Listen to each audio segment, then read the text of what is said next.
Ladies and gentlemen, welcome back to more Total Extreme Wrestling. I'm BrendenPlayz, and we've done a couple extra shows. We've advanced a little bit further on, and we are at the beginning of a new month, 2 weeks away from our next pay-per-view. 2 more Impact shows to go, and we've had some pretty big shows, so I want to show you guys the show history first, but we do have some big news. Well, it's not that major, but it's pretty, it could impact us a little bit, and it could be a nice little opportunity for us. So we'll get into that in a moment, but first our show history. So obviously we had Slammiversary, then we had Explosion and Impact after that. Then we went ahead and did another Impact show. So this is how it went down. We had Eric Young beat Shark Boy for their 68 rated. We gave Jerry Lynn a match. I keep forgetting to use him. I always want to because he does have 58 popularity. So I'm thinking, okay, let's have him lose to some of the X Division guys who are up and coming to, you know. But at the same time, we could actually use Jerry Lynn in the ring. He's 42. He still can go. His performance wasn't exceptional. It was a bit of a tester against Kenta. It was okay. Could be better, but 62 rated. Kenta got the win. Test, he beat Tajiri just to give Test another win. He kind of he lost to R-Truth, so we felt as though Test needed to get a bit of a win back. Gail Kim had a good promo, 71 rated on Melina. Then we had the Naturals beat Aries and Strong, and the plan going forward is to give them a feud, just to give them something to do. The Naturals are former TNA Tag Team Champions, and we've kind of treated them as the jobber team, like the team that loses to all the heel teams. But it would be nice to elevate them just a little bit, and we'll see how their performances go. They got a roll-up victory over Aries and Strong, so not a great win, but they had a 76 rated match. So that's not bad at all. That's not bad at all. So, and afterwards we had Aries and Strong. They cut a promo on them, only 56 rated though, not great. Our main event was Rude and Tanahashi. Would like to have Rude and Tanahashi feud. Both guys are in that high 50 range, if not, Rude's in the close to the 60 in popularity. So I would like to get one of those out of there, probably Rude, but I think both of them having some good matches against each other will give them something to do, give us a good explosion feud, and also maybe one of them gets through, one of them breaks through, and we've got someone on the rise there. So overall 66 rated. For Impact, 84 rated. Not bad. I think we got marked down. No, we got marked down for Explosion for not enough women on the show, I believe. I could be wrong, but I feel like one of those shows did. Overall, 84 rated for Impact. Reason why that happened is we did some more Bound for Glory matches, but we kind of did some face versus face matches, heel versus heel. So that's always going to get marked down just that little bit. But anyways, we'll get into it. 2.88 rating for Impact. We had Sarah Del Rey. We had her beat Joy Giovanni again just to give Joy another match. We've pretty much fixed her issue now. Joy was a non-wrestler, and now we've set her as an active wrestler, and she should now start wrestling in developmental and start improving. How much she will improve, probably not a lot, but we'll give her some time, give her a chance. We had Tracy Brooks beat Rebecca Knox just to get some more women on the show, essentially. Then a Bound for Glory series match, Jeff Jarrett and Monty Brown. So this is the heel versus heel match. We had this one kick off the show. We knew it wasn't going to be sensational, but an 80 rated match is pretty solid between the two, and Jeff Jarrett got the win, so he now bumps up to 22 points. I believe he's certainly at the top of the leaderboard, so he's undefeated so far. So we had A-Train cut a promo on Lashley. Now if you remember at Slammiversary we had A-Train and Lashley had that matchup. It was pretty good, and obviously the whole Dusty Rhodes thing and everything like that, and we're going to try and bring a little bit of that into the Bound for Glory series and continue that on a little bit there. So we'll hype that up. And A-Train had a good promo. 85. A-Train just continues to impress, honestly. We then had a 6-man tag, Tanahashi, Marufuji, Kenta, and what we are now calling them the Dutch Dynasty. Yes, Dutch Dynasty is the name of the stable. You guys gave me some great names. I just thought Dutch Dynasty kind of rolled off the tongue a little bit. Obviously, play off a Duck Dynasty, but I just liked it. Pretty simple. And they beat Bobby Roode and the Machine Guns in an 80 rated match. So it is a bit of a night of 6-man tags. We went with 2 6-man tags on the one show. Normally something I wouldn't do, but I just felt, I felt the need to do it. I had the Bound for Glory 6-man tag already planned, and the Tanahashi one was just, just went for it. Fallen Angel 90 promo on Homicide. Billy Gunn beat James Storm for an 80 rated match. Scott Steiner 92 rated promo on Christian, continues to cut great promos. Bound for Glory series match between AJ Styles and R-Truth, 74 rated. Now this was never going to be amazing because it is another babyface versus face match. Unfortunately this game, look, depending on your settings, and obviously we do have the heel versus face settings on, whenever that happens, unfortunately we're always going to get marked down. And when you've got a tournament like this, it's hard to get so many matches and not have those face versus face or heel versus heel. So it's kind of how you use them, in my opinion. It's okay, we put them in the middle of the card. We did open up, yes, with one, but it ended up being okay. But I guess you have to position them a little bit more smarter and put it in maybe the middle of the card, not main event or open the show as much. But afterwards we had AJ and R-Truth. They shook hands. So 72 for that. Then we had the 6-man tag, Sting, Jeff Hardy, Lashley. They beat Samoa Joe, A-Train, and Abyss in a 6-man tag, 85 rated. Post-show, we had Steiner beat Jay Lethal just to give Steiner a match. And Steiner's performance as a solo was, I think, in the 80s or something for that. It was really good. So that was very, very positive signs for that. So that was our Impact. Then I told you guys I wanted to do a Japanese show, and we did it a one night only in Japan. And surprisingly, it got 84 rated. Now, the issues we had with this show, well, for starters, Tanahashi was not available. There was a New Japan show on, I believe, at the same time. So we even scheduled it for a Saturday. I thought it would be okay. But yeah, there was a Japan show on, so Tanahashi was available. And all the other guys that were working in Japan at the time were also not available. So the New Japan guys were not available to do any talent loans. So that was a bit of a miss. We still, though, managed to have a good show. We brought in a lot, everyone who was Japanese, basically, we brought them in to try and do something with, and we mixed them in. It was more of a house show feel. It's not, something I'd put on TV, but we did have one Bound for Glory series match. So to start off, we had Aries beat Okada on the pre-show. Not a great match, but just, a way to get Okada on. We had Marufuji and Kenta. We continued that rivalry, and they got their big win over the Machine Guns, finally getting a win in Japan in an 84 rated match. They were very, very good. And the Machine Guns had absolutely no popularity at all. This is the problem when going to Japan. Majority of our guys have no popularity, about 15, 25 popularity in Japan. Terrible. Not many do have good popularity, so this makes it really hard. And then afterwards, Marufuji and Kenta's promo was 88, so there goes to show that, hey, they can cut a promo in Japan, so that was pretty handy. We had Tajiri. We brought in Saito.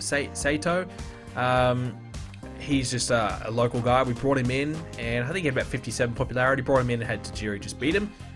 And Nakamura cutting a promo on A-Train. Obviously, our main event was scheduled to be A-Train and Nakamura.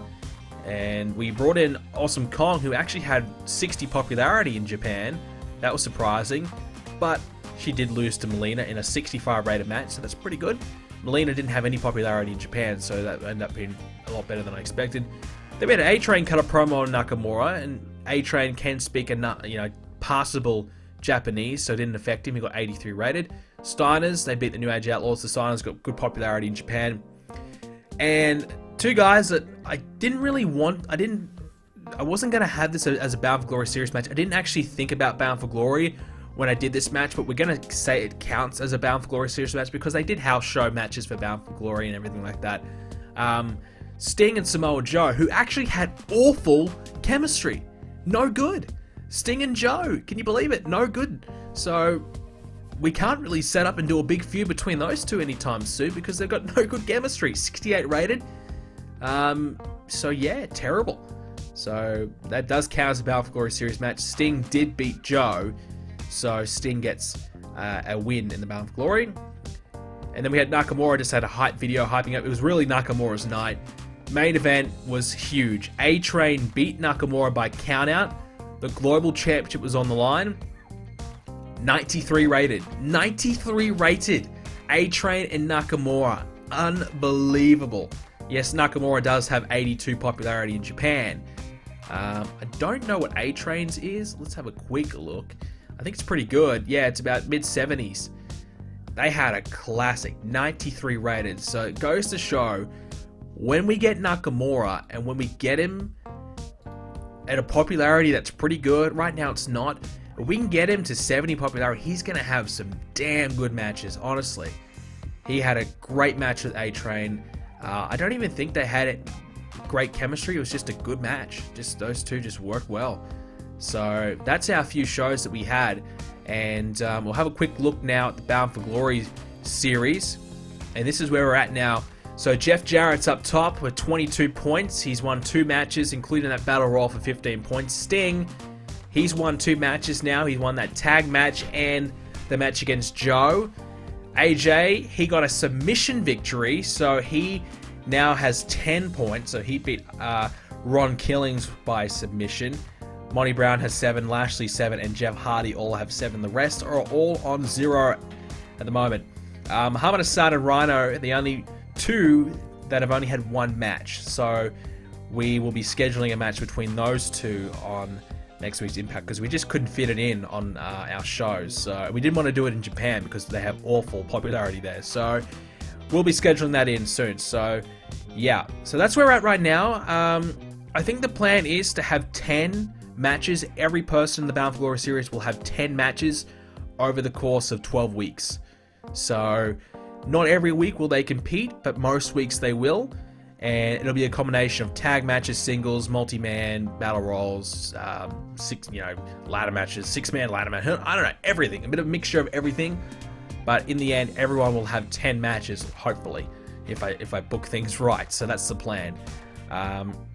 But the other bit of news we wanted to get into, we didn't get Nick Patrick, so he's gone. So the referee we wanted, Christian and Steiner, we did some house show matches between those 2. Their chemistry is not great or bad, so they should have a decent matchup when they have, a pay-per-view match. Beth Phoenix is now in TNA. Now the question is, do we use her in developmental or do we keep her on the main roster? We are lacking a heel, so that would be handy to use her, but her popularity isn't great. Roderick Strong's contract was ending, but we did renew that. Quick look at Beth before we move on, but you can see her stats are not terrible.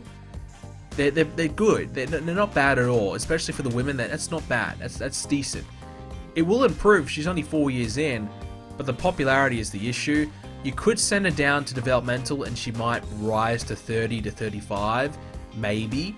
Or do we just fast track her, put her on the main roster now? Because if you send her to developmental, she believes her skills won't improve, so we're not going to get any skill benefit directly from just her being a developmental. But right now we are struggling a little bit with our women. I think we've got Gail Kim, Jazz, Sarah Del Rey, and Tracy as our heels. Jazz is kind of on her way down, if not out of the company. So not much there, and we might need someone to replace her. So Beth Phoenix, bringing her up now might be okay, but in saying that, you could probably bring in Awesome Kong instead, who is more ready. She's still improving, but she's more ready. 28 as well, and she's probably the best option. ODB, of course, she's actually got great popularity of 54, and she could be very handy, but she's got a lot more improvement to do. Her in-ring skill isn't as good, so you could do a straight swap, bring up Awesome Kong, send down Beth Phoenix. Might not be a bad idea, so let me know what you guys think. But I think it's probably best that we probably go ahead and do that, actually, just to get Beth. Maybe, I don't know, maybe we just send them both down there. Awesome Kong's still developing. Maybe it's best just to keep her there. Maybe we just try our best to work around Beth and try and bring her up. The other thing, so we are halfway through the year now, and halfway through the year they have their awards. They have a prediction on right now if the end of the year awards were going to happen, who would be winning it. So the rest of the year so far would be Triple H, So at the moment, he is going to be the Wrestler of the Year. And they kind of, from what I understand, my guess, from my experience playing the game, they analyze who's going to be the Wrestler of the Year based on their average match rating. And Triple H's average match rating is 93, which is pretty good. And he's had a lot of matches too. I mean, you think about Christian, he's probably only had about 6-7 matches, whereas Triple H wrestles on Raw and SmackDown. So, and WWE Lost in Space as well.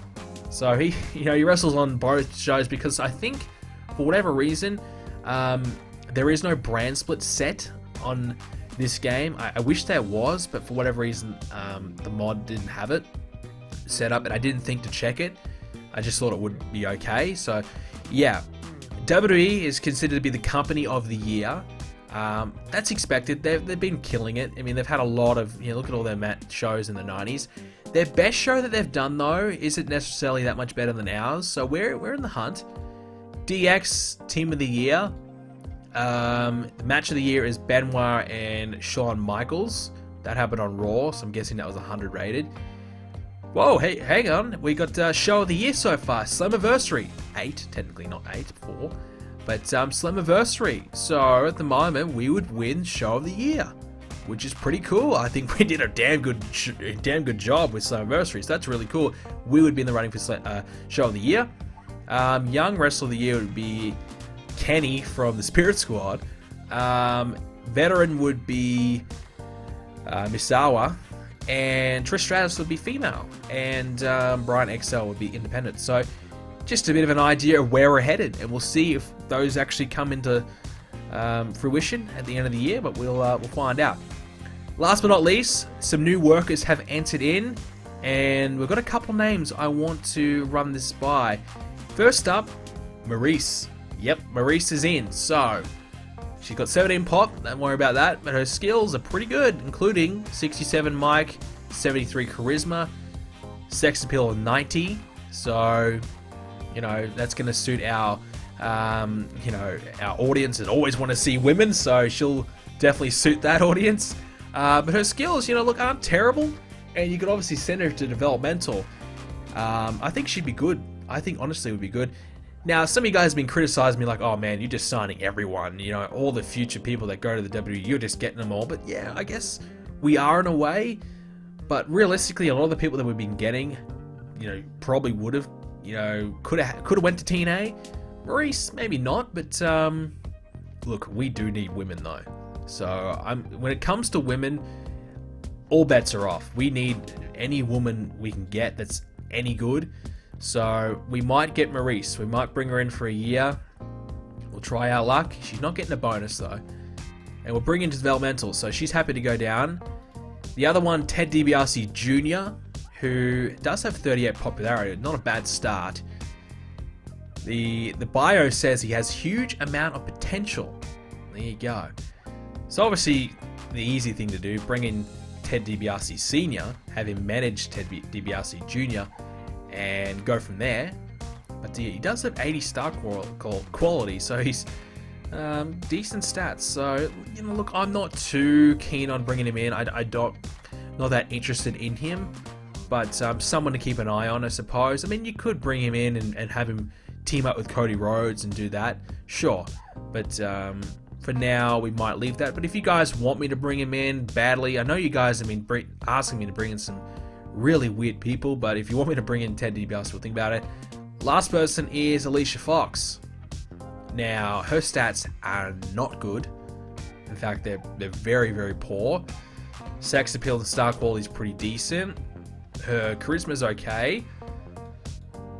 Got no popularity, so she's quite far down. So to be honest, I'm probably going to give her a miss. I think if we were to bring in someone, I think Maurice is a much better option, but yeah, Alicia Fox is available, but she can go work elsewhere, in my opinion. She's not ready. I mean, her basics are only 45, she's just not ready yet, but we've already got enough pretty poor women. No point stringing along another one, so we'll give her a miss, but look, if she improves, we'll think about it later on, but we'll advance another day and we'll get ready for our show, but So far, our Bound for Glory series is underway pretty well. We've got a few more matches we'll cover for the Bound for Glory series today. And we need to try and make it a bit more of a point to do something between Steiner and Christian to set that one up a little bit further as well, just to kind of set that up and get a little bit more heat going for that big matchup. I might give Scott Steiner a big main event match. Maybe he can even close out the show, because I want to see what he can do. I want to see if he's good enough to main event. I don't know if he is. He may be, but let's hope so. Joey Styles. Okay, this is interesting. Joey Styles, his contract is expiring, and he has 90 announcing, which is better than what we have. But we don't really need another announcer, to be fair. Color would be good. He has 73 color, but you wouldn't bring him in to be a color guy. But he is better than Mike Tenay by a couple of points. But to be honest, we don't really need another guy.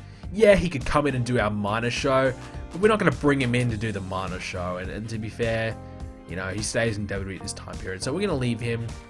Rick Steiner's contract, it is expiring. So he's got 1 month left on his deal. We could give him another month because we haven't quite used him up yet. So we might give him another month just to use him up completely. And after that, probably finish him off and let him go.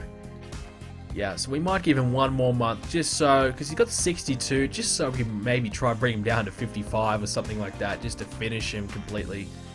And low key, well, he's only got 1 month left in his contract, and he will not negotiate.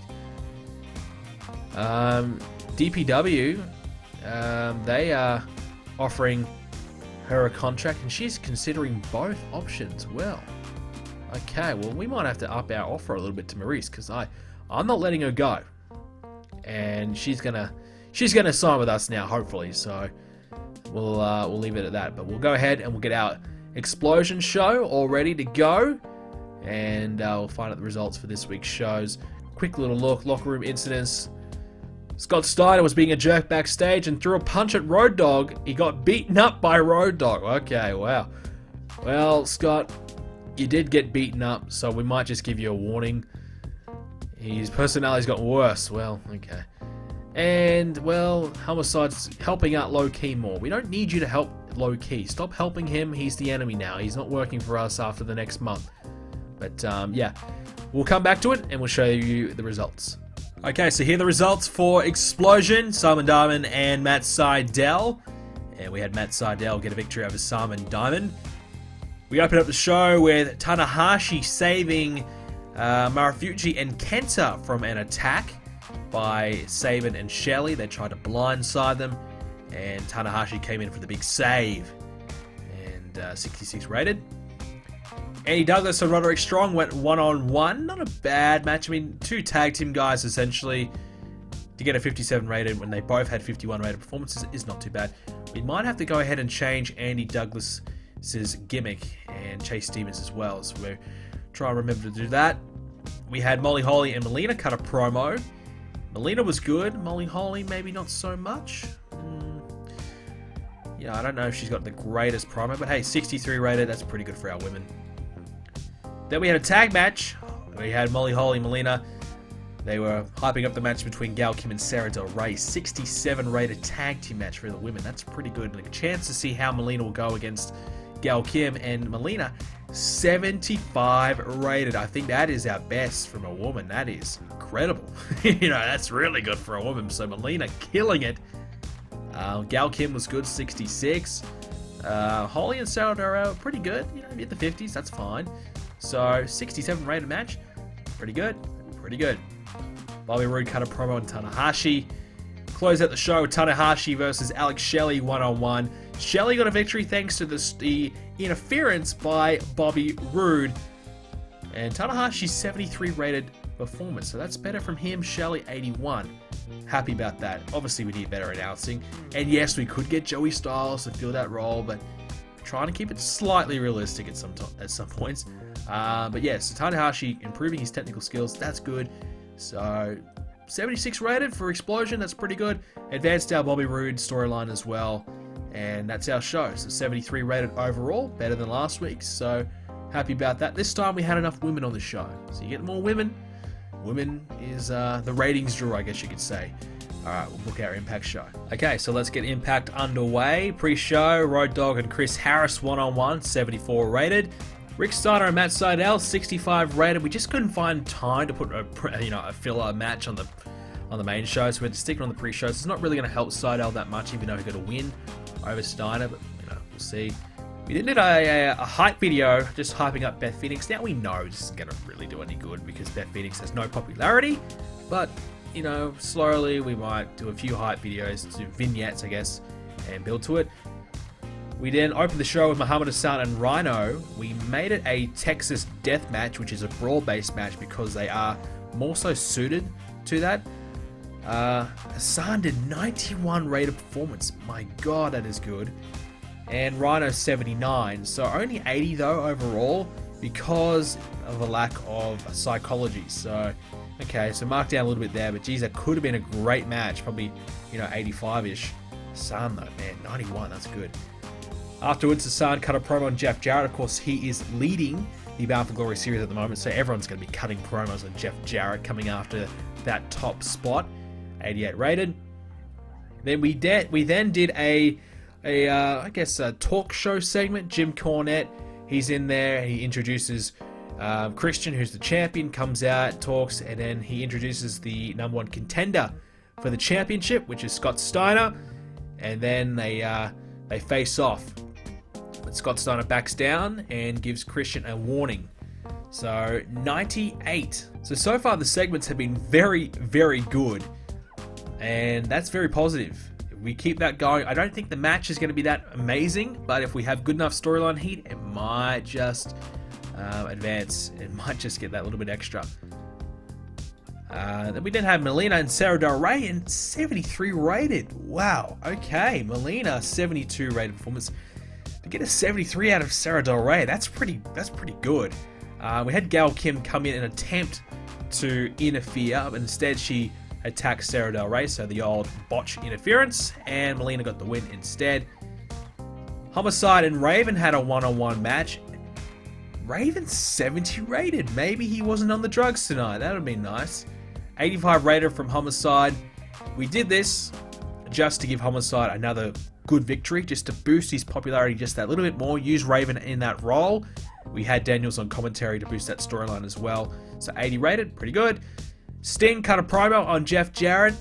We need to build the Bound for Glory series storyline heat up a little bit more. It has fallen a little bit with a couple of bad matches that we did last week. So that's why we're doing a few extra promos and using some of our better talkers to do so, just to get the storyline heat a little bit up. More towards, it dropped to 74, I think, so we need to get it back to 80 at least. We then had Abyss and Ron Killings one-on-one for a Bound for Glory series match. And Abyss got the victory, 79 rated, so Abyss gets his first win of the series. Killings 0 from 3, that's expected, but hey, at least Killings now, he's going to improve because he's going to get all these matches that are going to be much better rated than what he would normally get. So whilst he may be losing, he's still going to gain in the long run, I think. That's at least the thinking behind it. And then afterwards, well, Truth is already lost. R-Truth is already lost, so what does Abyss do? Well, he just keeps on beating him up, so 90 rated, and that's going to definitely help. 90 rated segment, that's what we needed. And in the main event was Lashley and A-Train. We took a risk, and we gave our main event to this match. Probably not the best call, but we gave it a shot. Lashley and A-Train have great chemistry. Good rated matchup. Lashley 79, A-Train 86, but they lacked a bit of psychology in the match. Test interfered, and he screwed Lashley over to give A-Train the win. Now, obviously, Test has been involved in a bit of a rivalry with Lashley as well. So, well, Test is not in Bound for Glory, but he can help out his good friend A-Train. And A-Train picks up the win and his first victory of the series. Afterwards, well, we had Test and A-Train trying to beat up Lashley. So who comes out? Well, Jeff Hardy comes out for the big save, saves Lashley, and helps him out there. So I think what we might do is at our next pay-per-view, we might have Jeff Hardy and Lashley team up to take on A-Train and Test. Now, can we call the Bound for Glory series match, even though Test is technically in the match? I think we probably could. I mean, we can bend the rules a little bit, surely. Obviously, if A-Train wins, then he gets the the glory and Test doesn't. So I don't think it really should matter too much. I don't know. I'm a little bit undecided on that. But anyways, Test is getting better at his gimmick. 84 rated segment, and it is an 84 rated show. Can't complain with that. We took a few risks on the show, a couple of match placements that maybe we wouldn't have gone with, but it worked out pretty well. And it's good to see we can use A-Train and we can use Lashley now in that big role, and they're delivering. And Hassan is obviously killing it. Rhino's getting better, so it's positive news. It's not just going to be Christian all the time, not just going to be, Abyss and, Christopher Daniels, AJ Styles, not just those guys who are going to have the great matches all the time. Some of our other main eventers are starting to step up their game and starting to get better and a little bit more reliable in those crucial roles, which now means we've got more options. We can do just that little bit more. So Maurice, she's going to sign, and by the looks of it, Raven was not on the drugs. Raven had a drug night free. I think that's the second time he's done that. So Homicide carried him, but Raven's held up his own. So Maurice is going to sign, and we've got her into our developmental. Now, surprisingly, she's a better babyface than she is a heel. You'd think she'd be a much better heel, but for whatever reason, they've set her as a better babyface. I don't agree, but that's fine. Not my opinion. It doesn't matter. So we'll bring her as a babyface, and we'll throw her down in the women's division in developmental. We'll see how she goes. We've got her in for a couple of years, and we'll see if she can improve. We had a 2.96 rating for Impact, so that's certainly bumped up a little bit. So our Bound for Glory series is drawing them ratings, I think. Scott Steiner, Test is clumsy. I'd cut the kid loose before someone gets seriously hurt. Scott Steiner hasn't got many good words to say to anyone about our roster right now. SmackDown, 88 rated show, just to compare. So they're still beating us, but it's not bad. That's fine. But so pretty good show. A-Train, did he move? Not so much, even though he got the victory over Lashley. I hope that didn't affect Lashley. That was the risk. And it did, didn't it? He dropped to 72. So A-Train, though, he does sit at 71-ish, 70. Okay, not a bad idea. Lashley will probably get the win back at the pay-per-view. Let's be honest. So if we do that tag match, he probably will get the win back. So that's not going to worry him too much. Matt Sydal, did he improve? I think he may have. 47, that's possible he improved by a little bit. I feel like he did. What about Melina? She's been going really well. Yeah, not quite an improvement. But Sarah Del Rey, she had a good match. That may have helped her. Yeah, I think it did. Just that little bit, bumping her to about 34, 35. So that's handy. So, yeah, pretty good at the moment. And at the moment, things are going quite well for the Bound for Glory series. This is where we sit as we wrap up the episode. Jeff Jarrett, 22, Sting, 14, AJ, 10, Monty, Lashley, Jeff Hardy, Abyss, Muhammad Hassan, and A-Train all on 7 points. Unfortunately, Killings, Joe, and Rhino don't have a victory. Rhino's only had 2 matches, whereas Joe and Killings have had 3. So the aim is to have everyone have 3 matches before the pay-per-view, and then they have their 4th match at the pay-per-view. So that's the aim there. So we'll have a few more matches next week and get everyone up to 3 matches by the pay-per-view, which will be Victory Road, I believe. So that's where we're at right there. Well, early signs, Jeff Jarrett has the advantage. He's got another match next episode, so we'll see if he can remain undefeated. It's our 2 legends, Sting and Jarrett, up top. And it's just fair game in the middle. It's a lot of guys just trying to get through. And look, more tag matches and more big multi-man matches are going to come along. And that's when, more guys are going to get them easy victories, I think. So they're going to be crucial. That could be a real difference maker. So the singles matches are huge. Look, AJ getting a submission victory, that's huge. So they need to look for more of that. But that is all we have time for, ladies and gentlemen, for this episode of Total Extreme Wrestling. I hope you enjoyed it. If you did, leave a like on it. Yeah, we've got one more Impact show, and then it is our Victory Road pay-per-view. So stay tuned for that. Leave a like on the episode, subscribe to see more episodes, of course, including Victory Road. Hope you enjoyed it, and I'll see you in the next one.